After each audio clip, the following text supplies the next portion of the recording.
कहाँ कहाँ जुलूस निकले हैं, जर्मनी में, ऑस्ट्रेलिया में, फ्रांस में, अमेरिका में। हमने कश्मीर की वजह से वक्त ज़ाया कर दिया, लेकिन अल्टीमेटली क्या होगा, मोदी के साथ भी यही होगा। खौफ जो है वो निकल गया है फ़लस्तीनियों को दिलो दिमाग से, जैसे कश्मीरियों को दिलो दिमाग से निकल गया। और उन्होंने बम बनाना सीख लिया, उन्होंने मिसाइल बनाना सीख लिए हैं, रॉकेट बनाना उन्होंने सीख लिए हैं।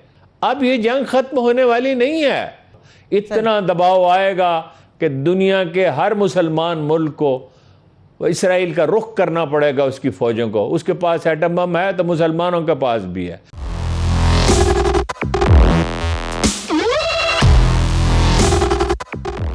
जय हिंद दोस्तों, मेरा भारत महान न्यूज़ चैनल में आपका स्वागत है। वीडियो अगर अच्छे लगे तो लाइक और शेयर करें और चैनल को सब्सक्राइब करना मत भूलिएगा। जय हिंद, जय भारत। फ़लस्तीन की आपने बात की हारून साहब, सबसे पहले तो ये कि जंगबंदी हो गई, खुश आइंद, मगर कहा जा रहा है कि जंगबंदी मिस्र की कोशिशों की वजह से हुई। क्या वाकई ऐसा है? और ये मिस्र अचानक से कहाँ से आ गया दरमियान में? नहीं, मिस्र की कोशिशों से क्या हुई। वो मिस्र को वो चाहते हैं जो बाइडन के ज़रा उसे क्रेडिट दिया जाए। वो कतर के भी वैसे लोग उसमें शामिल थे, मिस्र के भी शामिल थे। तो बड़ा प्रॉब्लम था कि वो लोग बाहर ही नहीं निकल सकते थे, बमबारी हो रही थी।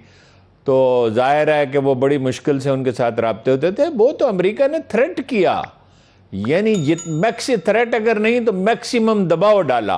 कहाँ कहाँ जुलूस निकले हैं, जर्मनी में, ऑस्ट्रेलिया में, फ्रांस में, अमेरिका में। हमने कश्मीर की वजह से वक्त ज़ाया कर दिया। हमने कश्मीर में मोबिलाइजेशन की होती तो आज यूरोप से बड़े, अमेरिका से बड़े जुलूस निकलते। नेतन्याहू ने अपनी ज़िंदगी की सबसे बड़ी गलती की है। फौरी तौर पे तो उन्हें फ़ायदा होगा, लेकिन अल्टीमेटली क्या होगा, मोदी के साथ भी यही होगा। जो मुसोलिनी के साथ हुआ था, जो हिटलर के साथ हुआ था। देखिए, इसराइल अपनी सरहदों से बाहर निकलेगा। ये बात मैं नहीं कह रहा हूँ, हम अहले इल्म की सोबत में बैठते हैं उनके कदमों में। मुझे पिछले 20 साल में इसमें कभी कोई शुबा नहीं था। मैं हमेशा ये बात कहता रहा हूँ कि इसराइल में जो एडिक्शन पैदा हो गई है, एडिक्शन, ये लफ्ज़ याद रखिए, एडिक्शन पैदा हो गई है ऑक्युपाई करने की, दूसरों के इलाकों पर कब्जा करने की, ये पूरी कौम में पैदा हो चुकी है। खौफ जो है वो निकल गया है फ़लस्तीनियों को दिलो दिमाग से, जैसे कश्मीरियों को दिलो दिमाग से निकल गया। और उन्होंने बम बनाना सीख लिया, उन्होंने मिसाइल बनाना सीख लिए हैं, रॉकेट बनाना उन्होंने सीख लिए हैं। कभी यासर अरफात की तंजीम ने, PLO ने ईरानियों को सिखाया था ये सब कुछ, आज ईरानियों ने उन्हें सिखा दिया। अब ये जंग ख़त्म होने वाली नहीं है। तो आलम इस्लाम उठेगा एक दिन, और अमारात में इसराइल के हक़ में बैनर लगाए गए और धमकी दी गई कि गज़ा की इमदाद बंद, फ़लस्तीनियों की इमदाद बंद कर देंगे आपका। और उधर आपको पता है तुर्की में क्या सूरत हाल है कि रुदवान को कहना पड़ा कि मेरी फ़ौज तैयार, हमारी फ़ौज तैयार है यरूशलेम में दाखिल होने के लिए। और तुर्कों ने कभी आसानी से बहुत कम कभी शिकस्त खाई है। मैं बिल्कुल वाज़ेह अल्फाज में कह रहा हूँ, आज तो मुमकिन है लोग इस बात का मजाक उड़ाएं, मैं इस दुनिया में नहीं हूँगा, ये आप याद रखें। मैं साफ अल्फाज में आपसे कह रहा हूँ कि अपनी सरहदों से बाहर निकलेगा।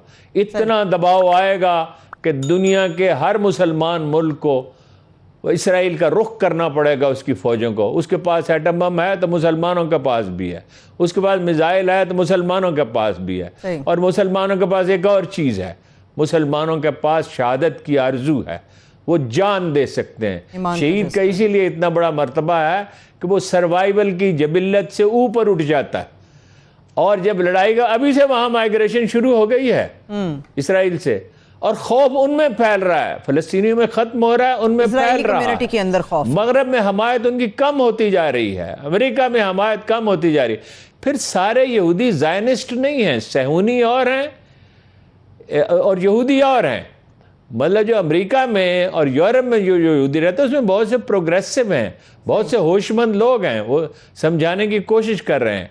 अल्टीमेटली यहाँ जैसे अल्लाह के रसूल ने कहा था, मेरी उम्मत ईरान पे गालिब आएगी, रोम पे गालिब आएगी, मेरी उम्मत ढालों के चेहरों वालों पर गालिब आएगी, यानी तातारियों पर, और आखिर में दज्जाल पे भी गालिब आएगी।